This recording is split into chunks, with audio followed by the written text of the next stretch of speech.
México está dividido entre los que votaron por AMLO y los que no. Nosotros creemos que esta división no le hace bien a México. Por eso hicimos 2 videos, uno con gente que votó por él y otro con gente que no. La idea es conocer por qué piensan como piensan y así entender un poco más a ambos lados y quizás dejar de ser tan radicales en cuanto a lo que pensamos.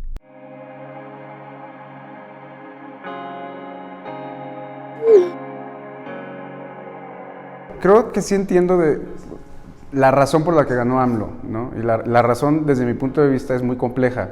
¿A qué me refiero? Hoy en día estamos escuchando un discurso de división, ¿no? Fifís y chairos, fresas y nacos, que no creo que venga de él.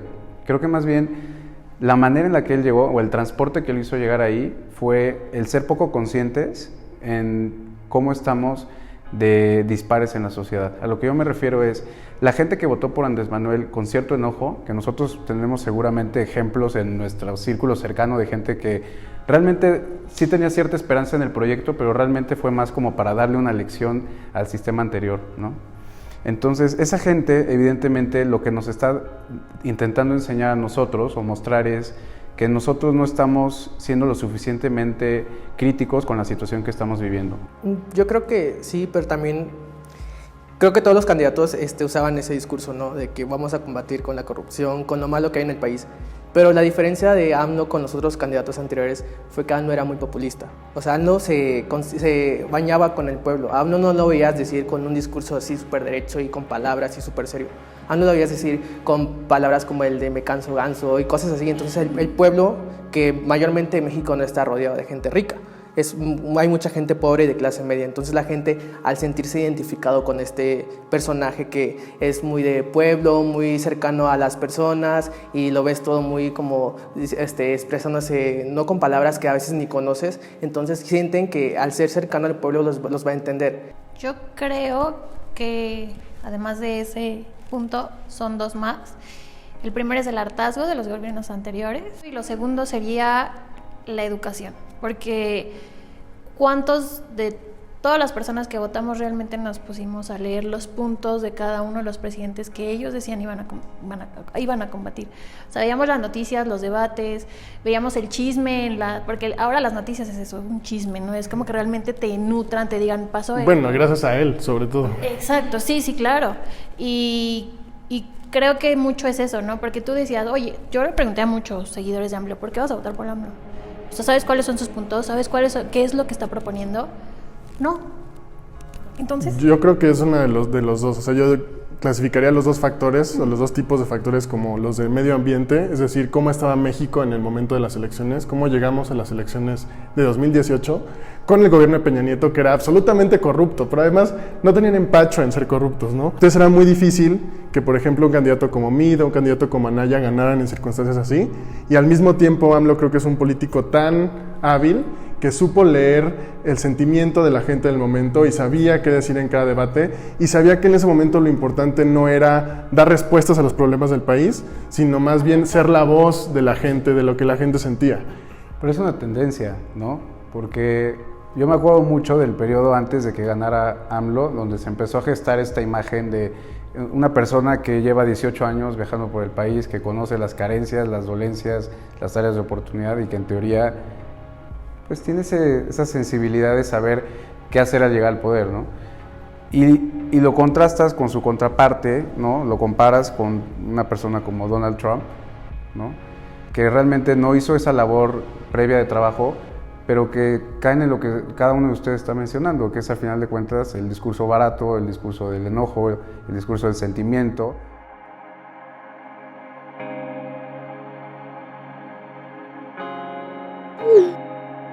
No me considero 100% conservadora porque yo sí creo que debe de haber como ciertas libertades que los partidos conservadores intentan privarnos de, ¿no?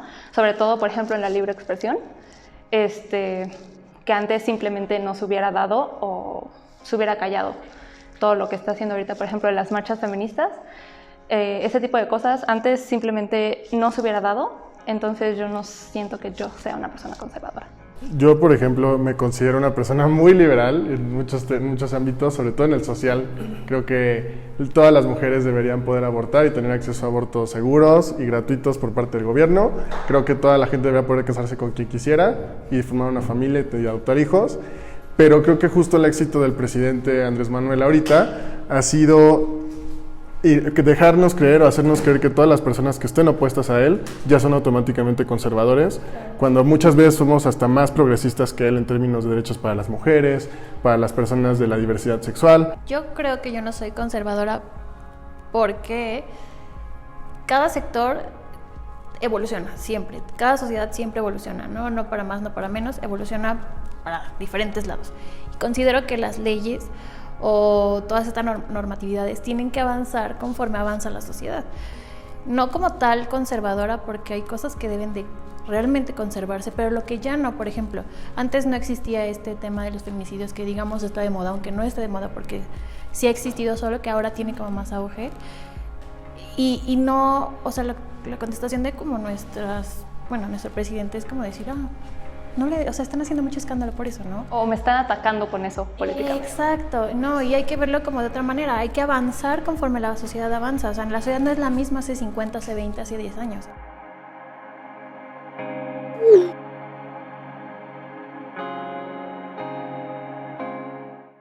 Yo no creo que sea progresista, para nada.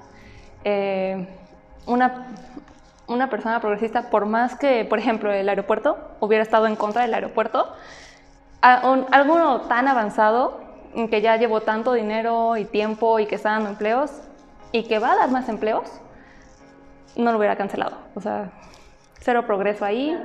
Pues yo creo que en principio corrió en las campañas con una agenda de izquierda, una agenda tradicionalmente progresista, pero realmente como ha gobernado, sobre todo en el tema migratorio, creo que es lo menos de izquierda que puede ser.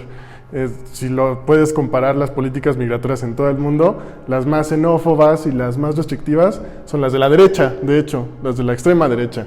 Y AMLO lo que está haciendo ahorita es seguir literalmente la política de Estados Unidos de limitar la entrada de todos los migrantes centroamericanos. Pero es que no ha limitado, también ha dejado pasar.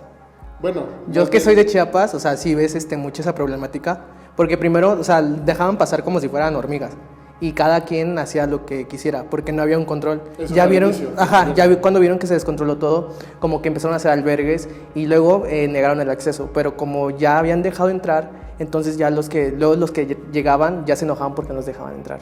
Entonces como que está mal en la toma de decisiones porque primero dice que sí, pero ya cuando ve las consecuencias dice que no, pero ya no se puede echar para atrás.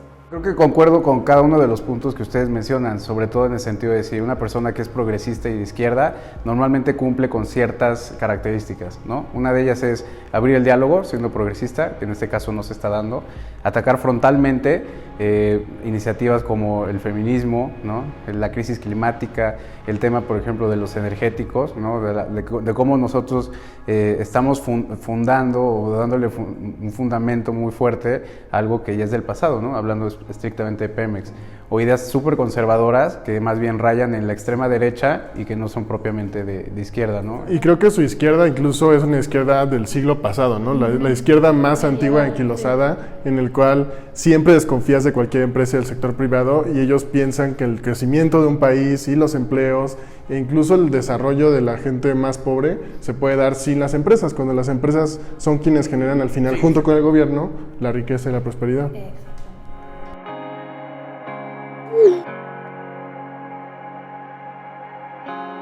La realidad es que sí le he prestado atención a grupos que antes eran minoritarios o que se ven parcialmente excluidos de la sociedad, ¿no? Hablemos, por ejemplo, y sé que suena tonto, pero de los ninis, de los abuelitos. Sé que ha estado haciendo cosas muy malas, pero vaya, reconozcámosle también las cosas buenas, ¿no? No lo crucifiquemos por todo lo que está haciendo. El hecho del ingreso mínimo, ¿no? O sea, el salario mínimo que subió fue un brinco extraordinario después de muchos años. Y aunque no son problemas o no son soluciones que vienen de fondo, sino que son más bien de forma, hay que reconocerlas porque significa que no todo se está haciendo mal. Yo me he enfocado tanto en todo lo que ha hecho mal, que yo por eso puse ese emoji así como de... O sea, no tengo algo para decir si ha hecho bien esto y si creo que haya hecho bien esto. Lo del salario mínimo sí está cool que lo haya aumentado, pero creo que también lo aumentó como muy... Lo voy a aumentar. Un 20% que representan como 4 o 5 pesos para de los empleadores. Yo lo que sí como que le reconozco, no tanto de las políticas que ha hecho, es la manera en que ha manejado su imagen. Las cosas que ha dicho sí están muy mal, pero por ejemplo, el hacer las conferencias mañaneras, eso está muy bien, porque la imagen que vendió fue acercarse al pueblo y ser honesto y ser transparente. Yo voy a tocar con un poquito el punto del salario mínimo. Sí es verdad que lo subió, sin embargo, solíamos ser una de las potencias mayores en Sudamérica y Centroamérica económicamente hablando. Y gracias a muchas cosas que él ha hecho, obviamente ha subido la canasta básica cañón. Entonces sí subió el salario mínimo, pero también se disparó al 1000 la canasta básica. Entonces realmente una cosa no compensa la otra. Yo lo que creo es que a pesar de que hay ciertas cosas que ha hecho bien y que celebro, que me gustan mucho, por ejemplo el hecho de que haya metido a las trabajadoras del hogar en el seguro social y que haya elevado el salario mínimo, si se necesitaba, está bien. Pero el problema es que no creo que tenga un programa de gobierno establecido en términos económicos ni en ninguno de los ámbitos. Entonces, el hecho es que me imagino que sus asesores de repente llegan, le proponen que haga algo, lo checa, le parece que está bien y lo hace, pero no lo piensa como esto es parte de todo un programa de nación, un programa que nos va a llevar hacia adelante como país. Siento que son acciones desarticuladas y en realidad al final los errores descompensan las ganancias que se tienen por las buenas políticas.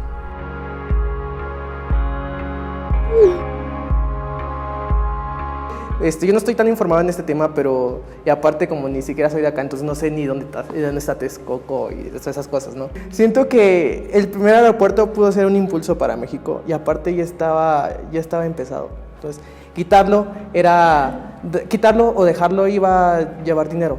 Pero lo peor es que lo quitó, perdió dinero y va a construir otro que va a llevar dinero y el otro ahí quedó. Yo creo que era un proyecto que iba a traer mucho para México. Y su nuevo aeropuerto, bueno, mínimo de cuando estuve investigando y así, nada que ver, tanto en tecnología como en infraestructura, como en proyecto como tal, iba a chocar con el aeropuerto, con el tránsito aéreo, creo, según cuando investigué leí, que iba a chocar con el tránsito aéreo del aeropuerto ya existente de México. Entonces, pues sí, la neta, yo estoy súper en contra de su aeropuerto de Santa Lucía, porque sobre todo es un capricho haber cancelado el pasado. Y ¿sabes qué es lo peor? Que, o sea, el nuevo ni siquiera se va a construir solito. También va a tener inversionistas, va a haber gente que le va a meter dinero, va a haber corrupción. Pero aparte dijo que iba a contratar a las mismas personas que estaban construyendo el pasado porque pues ya estaban los contratos. Mi visión del aeropuerto de Santa Lucía es que Andrés Manuel, como en muchas decisiones, es como un doctor, un mal doctor, que llega, ve al paciente, porque en este caso el problema que teníamos es que el aeropuerto de la Ciudad de México es insostenible. De aquí a 10 años ya va a ser imposible que reciba más vuelos y más pasajeros. Entonces tenías que hacer algo al respecto. Lo que dijo Andrés Manuel es que la solución que propuso Peña Nieto era mala, que era la del aeropuerto de Texcoco. Pero él llegó y aparte de haberte interrumpido, el otro tratamiento te dio uno peor, que era el de Santa Lucía. O sea, no solamente te quita el tratamiento anterior, sino que te envenena con algo que es pésimo. Y creo que esto refleja el hecho justo lo que decías hace rato, que a Andrés Manuel realmente no le importan las consecuencias económicas de lo que hace. Él nada más piensa en la lógica política y en que la gente lo recuerde como la persona que acabó visiblemente con la corrupción anterior. Lo que me preocupa son 3 puntos que ocurrieron en esa coyuntura. La primera es que nadie tenía ni idea del proyecto hasta que llegó Andrés Manuel a señalarlo, en primera. En segunda, que es una realidad que Panamá y Turquía, como principales competidores de turismo, pues ya nos están comiendo el mandado porque ellos de entrada sí van a tener un aeropuerto funcional y nosotros no. Y el tercero, la manera en la que se canceló el aeropuerto. Si ustedes recuerdan, ¿cuál fue el procedimiento para cancelarlo? No pasó a través de ninguna cámara, no pasó a través de ningún proceso político en el cual hubiera organismos que hicieran cierto contrapeso para aprobar o desaprobar la decisión. Simplemente fue una encuesta armada de la noche a la mañana. Quién sabe quién fue a votar, seguramente gente que ya estaba muerta pudo haber sido. Y lo tranquilos que estamos con esa decisión. Nos molesta mucho que se haya cancelado el aeropuerto y la pregunta es, ¿y después qué pasó? ¿Qué hicimos nosotros como sociedad civil?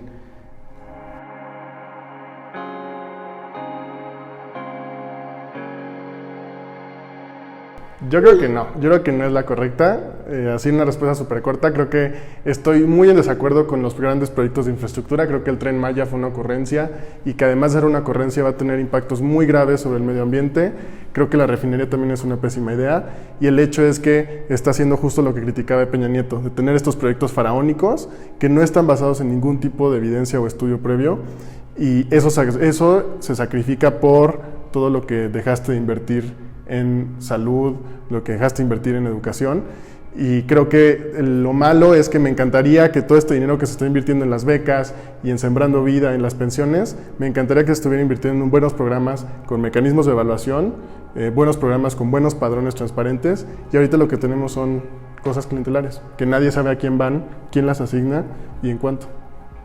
Las cosas que ha hecho, por ejemplo, cancelar el seguro, cancelar el aeropuerto, vender el avión, son cosas que no las ha pensado bien, y es que no es porque no le importa, solamente quiere dejar atrás lo que hicieron los otros presidentes, porque para él se simboliza la corrupción, el robo, los lujos, entonces no le importa si va a beneficiar o afectar al pueblo. Con que eso ya no esté, ya el pueblo no lo tenga en mente, con que el avión desaparezca, para él ya es un logro, para él ya es como que, bueno, ya lo vendí, ya acabé con la corrupción que hizo Peña Nieto, que hizo Felipe Calderón. Digo, yo no soy experto en la materia, ¿no? Pero está comprobado que a lo largo de la historia, aquellas administraciones que piensan de manera económica y que invierten en temas de infraestructura, programas sociales, apoyo a emprendedores, programas de ese estilo, tienden a obtener frutos a mediano plazo y de manera muy rápida, ¿no? Que son ganancias rápidas. Eso para separarlo como por partes, ¿no? Eso, creo que esa parte no debería desaparecer, es un gasto que,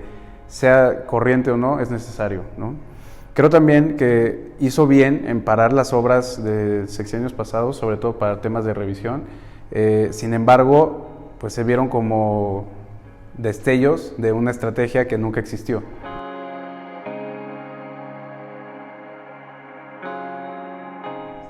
¿Qué significa el perezoso, Richard? Que es una afirmación que está colgadita como de hilitos, o sea, que es débil. Con alfileres. Con alfileres, eso, es lo que quería decir. ¿Y el cohete? Pues vamos que volamos para allá. ¡Ah, la Pues madre! allá vamos, no hay otra. Pues no sé, yo, por ejemplo, antes teníamos cierto porcentaje para inversión extranjera y recién él empezó, perdimos ese puntaje, no sé bien cómo se mide, creo que por letras o algo así.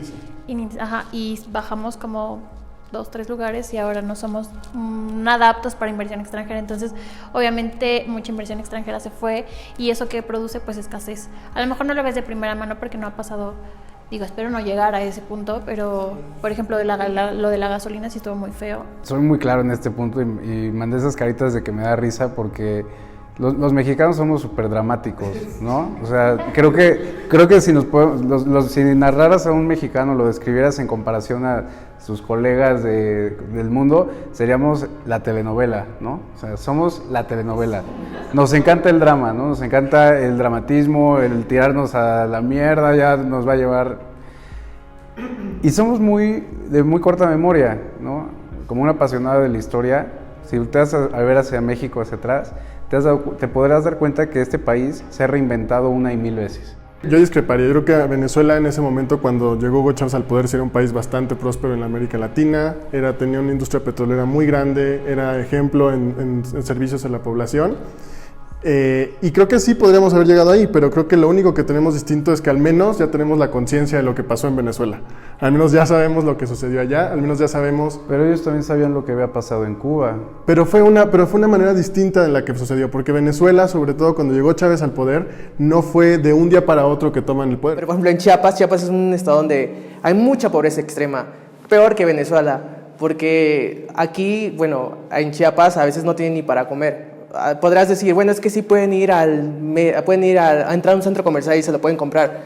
Lo pueden hacer, pero no lo tienen. Pero sabemos eso, el chiste es que en Venezuela tenemos un sistema totalmente autoritario en el que no hay manera ni siquiera de incidir en el gobierno. En México al menos podríamos ir mañana y marchar frente al ángel, y mañana las mujeres pueden ir frente al ángel. En Venezuela no se puede hacer eso. Es lo primero y lo fundamental, y creo que es visible y no puedes negarlo.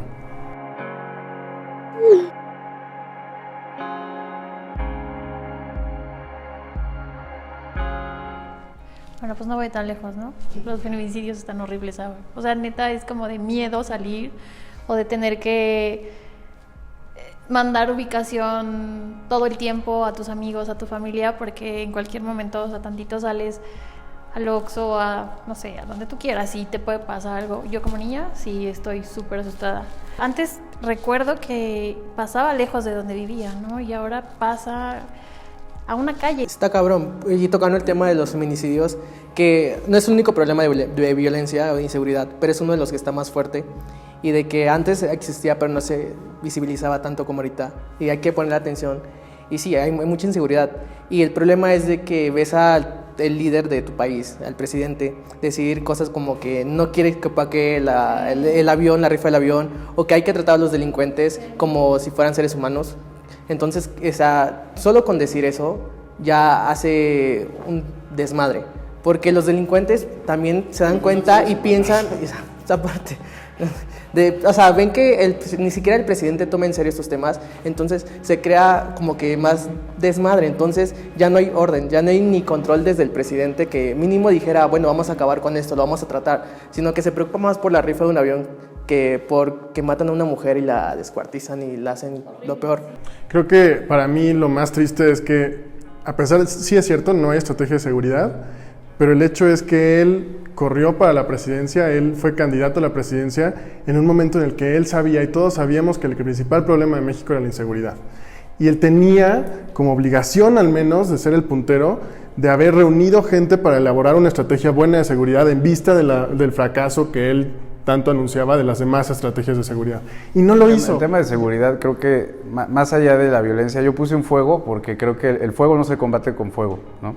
Evidentemente estamos en un momento histórico nuevamente donde esta violencia se normalizó, pero creo que la manera en la que él puede llegar a hacer algo es cortando la fuente de donde le está llegando combustible ese fuego. A lo que me refiero es una estrategia frontal de relaciones exteriores donde dialogue realmente con Estados Unidos y le hagas caer en cuenta, o por lo menos ponerte más estricto, haciendo valer tu soberanía acerca del tema de todas las armas que se importan de manera ilegal y que son el combustible de la violencia de los grupos de crimen organizado. Yo quiero que me calle la boca y que cumpla lo que prometió. Ya, está ahí, no nos queda de otra más que desearle lo mejor, ser críticos con lo que está haciendo mal y abrirle paso a lo que sea que vaya a venir. Y si es malo, si es bueno, creo que al final de cuentas nos va a servir como sociedad para abrir nuevos canales de comunicación como es este, ¿no? Y que podamos debatir y que podamos encontrar opiniones diferentes a la nuestra.